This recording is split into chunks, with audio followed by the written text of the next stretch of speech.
Okay, the previous lesson we didn't quite finish getting through the reading from lesson 1.07 about Pilgrims and Puritans, so we need to finish that up so we can wrap up the 1.07 lesson. So we left off talking about the development of the Rhode Island settlement led by Roger Williams. I was going to say the wrong name there. And that was separation of church and state. They did not want the church to be involved with that, which was different than the Massachusetts Bay Colony led by John Winthrop, who believed that the religion should drive the government of the colony. And now we're going to read about Connecticut and New Hampshire, the development there. As the Great Migration continued with more and more Puritans coming to the Massachusetts Bay Colony, the settlers faced a new challenge, a shortage of good land. In the mid-1630s, several hundred Massachusetts-based settlers migrated to Connecticut. Compared to the rocky terrain of Massachusetts, Connecticut offered fertile soil as well as pastures and meadows where the livestock could graze. The Puritans who left Massachusetts Bay Colony were irritated by the rigidity of John Winthrop and his supporters and eager for new leadership.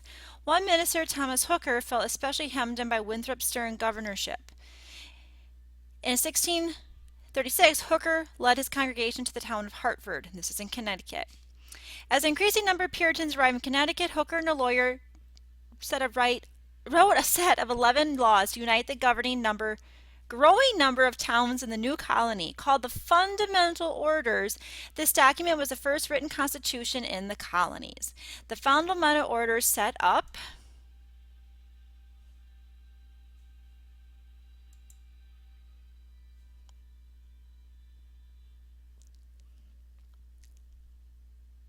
a general court and allowed the colony to govern itself without interference from the British Crown. Unlike the Puritans of Rhode Island, those in Connecticut practiced no religious tolerance. They forbade Jews, Quakers, or atheists to enter the colony. By 1638, more Puritans seeking land moved north to New Hampshire. In a faraway England, King Charles was too distracted to keep an eye on all these Puritan colonies, and slowly they were breaking ties with the place they still fondly called the mother country. And that was the end of that reading for today. So now we're just going to go back to the reading guide, and we're just going to look at some of the high points. And this is not the right reading guide. Bear with me for a moment. Let's get the right reading guide out.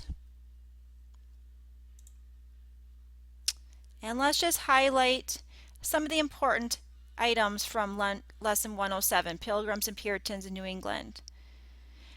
Okay, so we talked about the Puritans were dissenters of the Anglican Church, the Church of England, and they became known as separatists, and they came to North America to worship without oppression, and we called them the Pilgrims.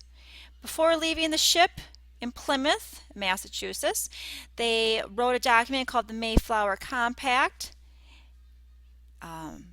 The document referred to the group of colonists as a civil body politic, and that means the group would pass and obey laws for the general good of the colony.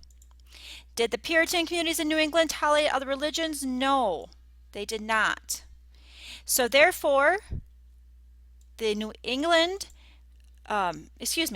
the Rhode Island colony was founded as a place of religious toleration, a separation of church and state. And here is a timeline that goes through some of the settlement and issues in the New England colonies. And then there's a map on the second page where it just goes through some of the colonies and the reasons for founding. We have Massachusetts colony by John Winthrop, and this was to escape the economy of England and worship without oppression, the Pilgrims. New Hampshire, no single founder was mentioned, and they were seeking more land. Rhode Island was founded by Roger Williams for religious toleration, and Connecticut was founded by Thomas Hooker to escape the rigidity of John Winthrop's rule in Massachusetts and to have new leadership. And that was the highlights from the 107 lesson.